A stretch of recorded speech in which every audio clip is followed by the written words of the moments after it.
Backyard Harvest and Hens. Today I'm going to make a little bit of room in my deep freeze and to get a little bit of meat out because I've got hunting season coming up. So what I'm going to do with it is I'm going to put it in a jar, and I'm going to have to put in a jar, then I'm going to pressure can it over here. I've done trimmed all the fat off of it, the biggest part of it anyway. I don't want to trim it all off because that's where your flavor is. And I got some hamstring in here. It's what we call the hamstring in our part of the country. Comes from the inside the hogs. And I got the loin. We call it the tenderloin around here. So first of all, you got to get started with a sharp knife.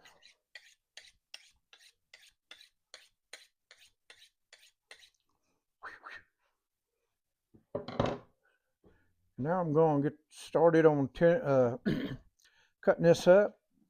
I like a piece. I like to just cut up in little squares and put it in there about an inch and a half square.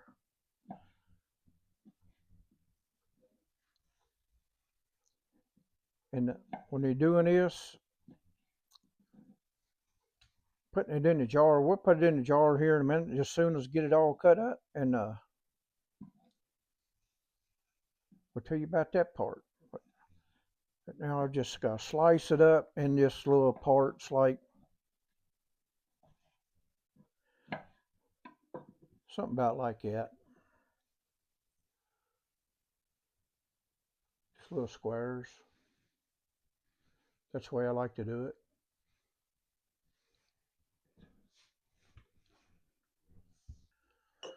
I'm getting the meat put in the jars. I wanted to show you my little method how I do this.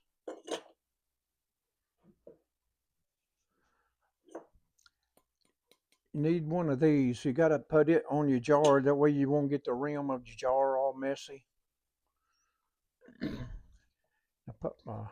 just put my meat down in there.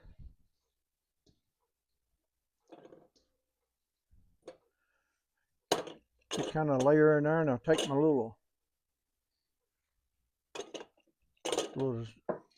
stamper here, pack it down in there a little bit.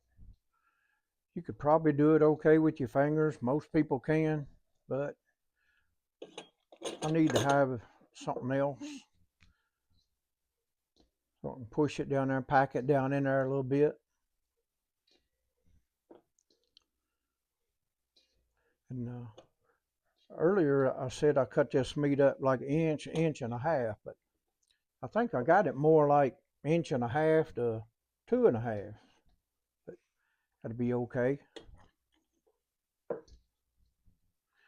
You can even slice it up. You can put as big a piece as you want to in that jar. You could put one big piece in there. You could put them in there, you know, like biscuit size if you wanted to, but they're big around. Put them in there.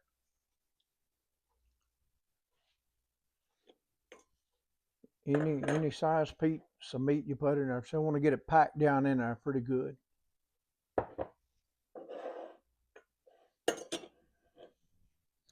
One more jar here. Yeah, this will be number 9. I think it's what my pressure canner holds, 9 pints. So.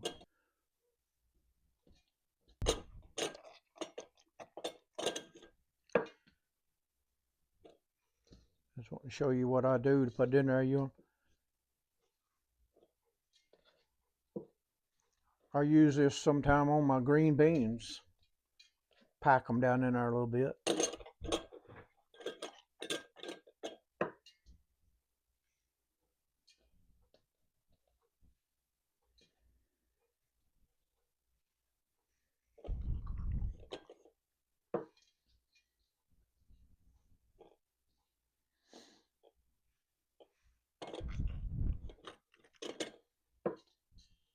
Now I don't pack them in there just tight as I can or anything. I just kind of snug them down in there.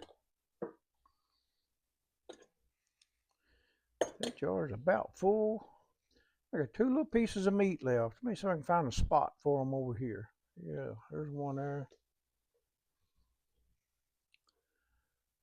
There's a little spot for that one there. It holds 9 pints. And that couldn't have worked out any better.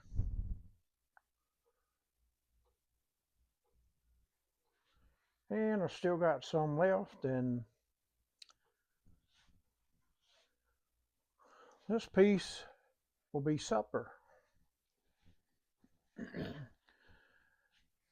Moved over here on the other side of the table, or the room, not the table. Now I'm going to put a half a teaspoon of salt. This is pickling and canning salt. Half a teaspoon each jar. You don't have to put anything if you don't want to. Or you can, if you want to, you can put salt and pepper, different seasonings if you want. I like to just put salt in here. That way I can add any seasoning I want when I take them out of the jar. And something else, I said you could put any size meat you want in here, even a round piece, but if you do, need to use a wide mouth jar. You would never get your pieces out without tearing them up. I got mine cut up in these little chunks, so I just got them in a regular mouth. Thought I'd bring that up. And another thing, this is just like cold packed meat in here. It's just the meat.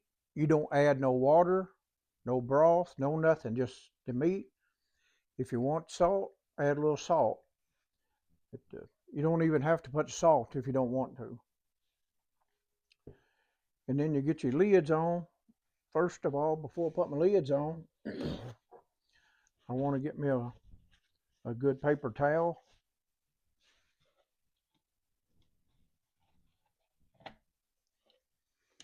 And just a little bit of white vinegar, white distilled vinegar. I'm gonna get my paper towel wet with it. And I want to wipe off these rims. Make sure there's nothing on that rim. And anytime you're washing your jars or wiping this on top of that rim, you can always keep in mind to feel for a little chip or anything that could be missing out of your jar.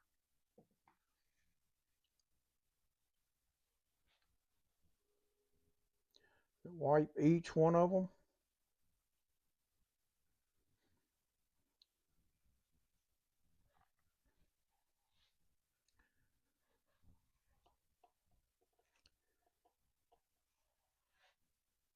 All right, now we're going to put our tops on. I keep my tops or the lids in water. You don't have to, just got to wash them off when they're new, take them out. But I don't think you got to do that. It's just a habit. I've always done it. So, and it don't hurt nothing. So let's put the lids on here.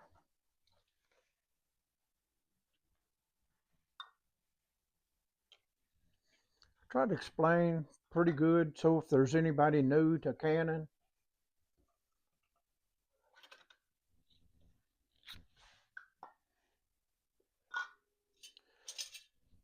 put these on, you 3 fingers. That's what the direction says, because you don't want to get them too tight.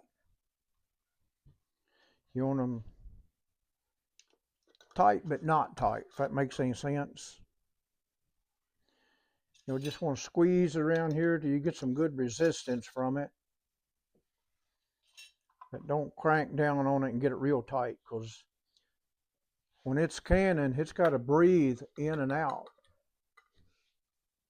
It's got to breathe in and out the lid and this ring. And if you get them too tight, you can't breathe in there.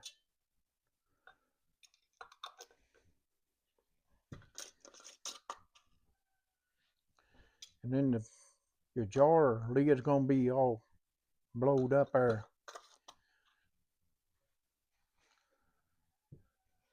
If it's anything wrong that I'm showing you, you can let me know in the comments. This is the way I've been doing it for a long time, and it's always worked for me.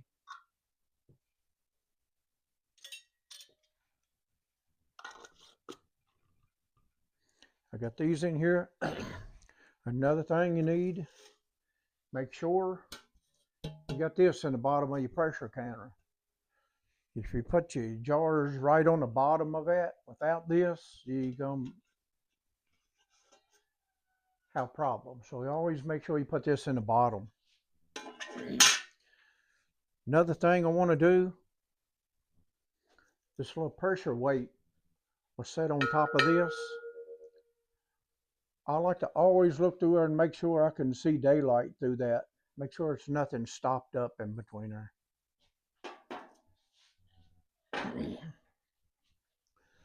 I'm gonna load my jars up.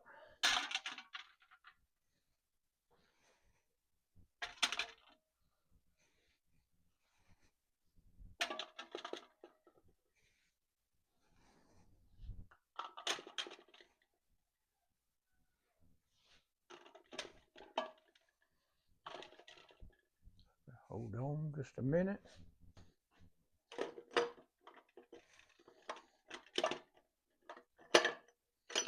I want to double check. I think I double check every time I do this. See if I can get 10 in there of it. I can only get 9. And now I'm putting my water in here.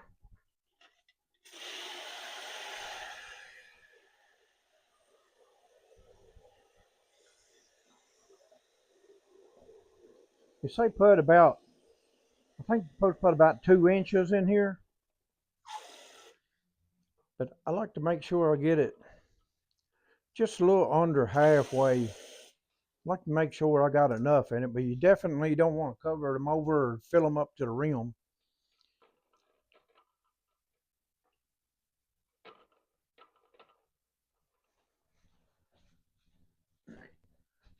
Now, I got them in there, it's up about that deep, just a little under halfway. That's the way I like to do these. Another thing I like doing in here is put a little splash of this white vinegar.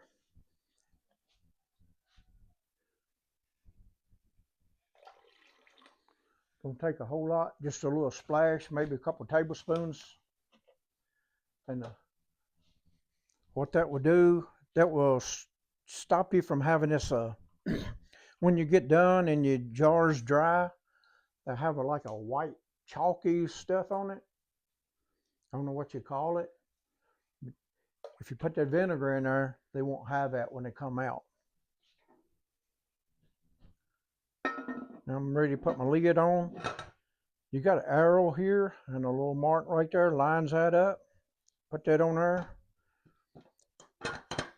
And then you turn it to where make sure these little hooks are under here. And then put your clamps on here. There's a gap right here. I like to look and make sure all my gap looks about the same all the way around.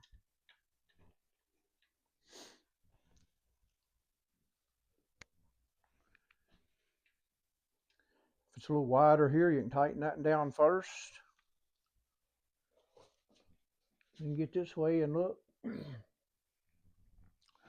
You tighten these that are crossways, snug them down. Then these, snug it down. You do both these at the same time.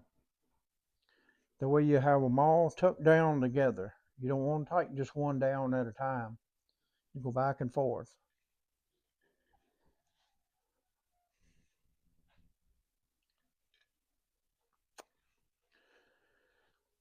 We're ready to light our fire underneath it. Got our fire going down there. One thing I wanted to mention, if you're new to canning, you don't put that on there right away. You let it get hot, keep your fire going, And this little part right here, where this fits on, you leave it there until you see steam coming out of it. When steam starts coming out, you want a full stream of unbroken, just a full stream of steam, and then you wait, start timing it, and wait 10 minutes before you put this on. Now in my area, these are marked 5, 10, and 15. But where I live, here in the middle of Kentucky, we put that on 10 pounds of pressure. We're just waiting for the steam to come out now.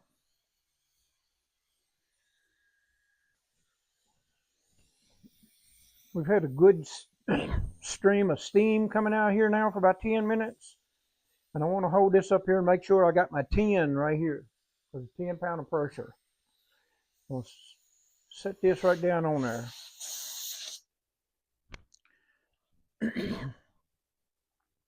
Okay, we got that set on there. And now we wait until this starts jiggling, making a hissing sound coming out of it and jiggling. And when you see that move, you start timing again. And for the pint jars of meat, it takes 1 hour and 15 minutes. So once it starts jiggling right here, we'll have to write down the time because I can't remember. For 1 hour and 15 minutes. So we're at the point we're waiting again. We're also going to watch this. There's a pressure gauge over here on this. We're going to watch that pressure gauge come up to 10 pounds. I'll show you the gauge here.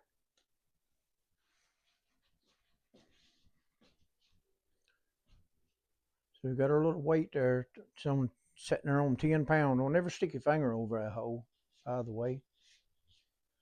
And right here, we've got a pressure gauge right here. It's on about 5 pounds right now. But when it comes up to 10 pounds, that there should start hissing and jiggling a little bit. And that's when you want to start timing it. So now, wait a little while again. All right, we got our pressure come up to 10 pounds. Our little jiggler here is our pressure weight. It's starting to move and jiggle. You can hear that right there. You want to hear it jiggle a little bit, move, and then you want it to pause. And then jiggle a little bit again and pause. If you got it doing that, you're doing good. You got the right temperature. And over here, your little gauge. You see the gauge there is on 10 pounds. So we got to write down our time because we're going good. And you don't want to go nowhere. You want to stay right close to this and watch that pressure gauge. And listen to your little, we always called it a jiggler. That's what my mama called it. That's what I've always called it. So keep an eye on it and wait for the time. We're going to wait 1 hour and 15 minutes. Our 1 hour and 15 minutes is up. So now we want to turn the heat off. All right, we got our heat turned off. It's done cooled down. And I'll show you this little gauge.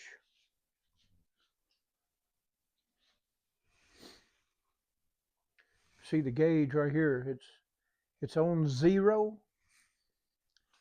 And whenever it comes all the way down to 0, I'll always wait a little while longer, another 5 minutes.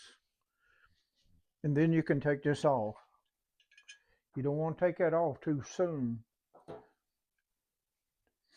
It would, I don't know the correct word, but it would draw the water out of it. It would suck the water out of your jars if you're canning something with water.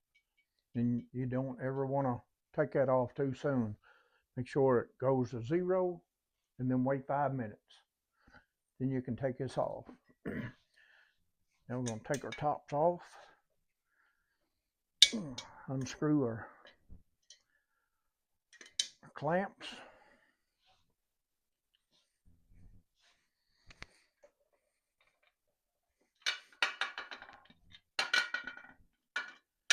And you take that lid off, you get up here, you turn it. If it's hot, get you a mitt, something to hold on to it with. You turn it, and you lift it up that way. You want to block yourself from all that steam. And never raise that top up towards you. You do it, you raise it up like that.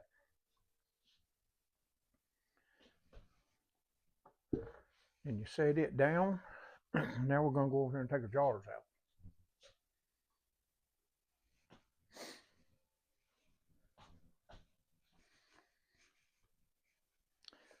I'm going to put this mitten on.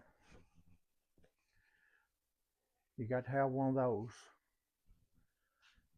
Lifts your jars out.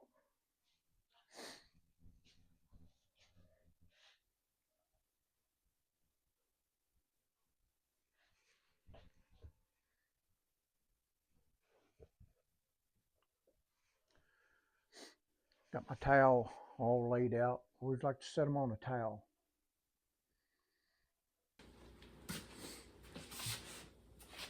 Getting all my jars out.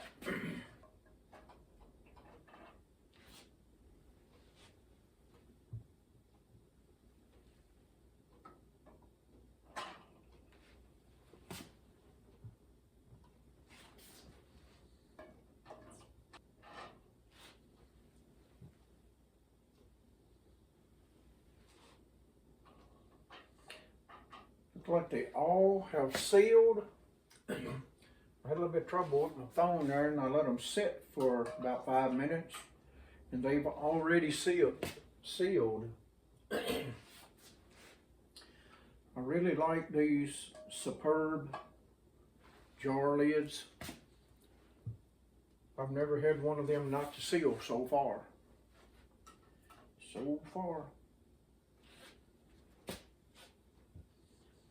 Now, if you're talking about the water, I put the water up right along in here, just under half, and now there's not even 1/4 of an inch of water. That's how much went through it in that amount of time.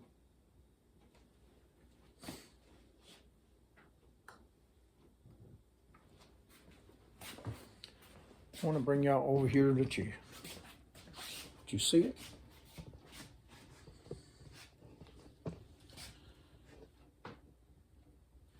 The way we packed those, we didn't add any water or any kind of liquid. It's all of this is come out of the meat.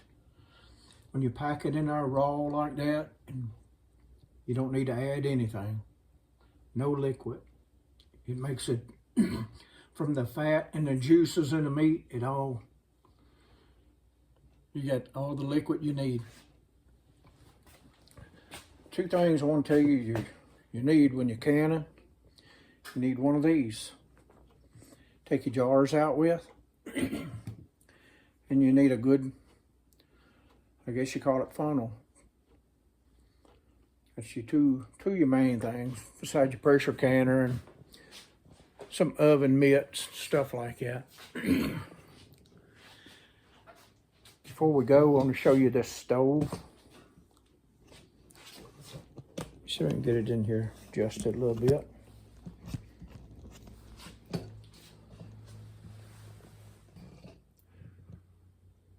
I really like my stove. My bride come in here the other day and she said, "Your Aunt Dorothy and Uncle Wink gave you that stove. You need to keep it really clean." I said, "Well, if I keep it really clean, it won't blend in with all my other stuff in here." Thank y'all so much for watching. I'm glad you stopped by and seen me. I'm Jack, and I'll be back.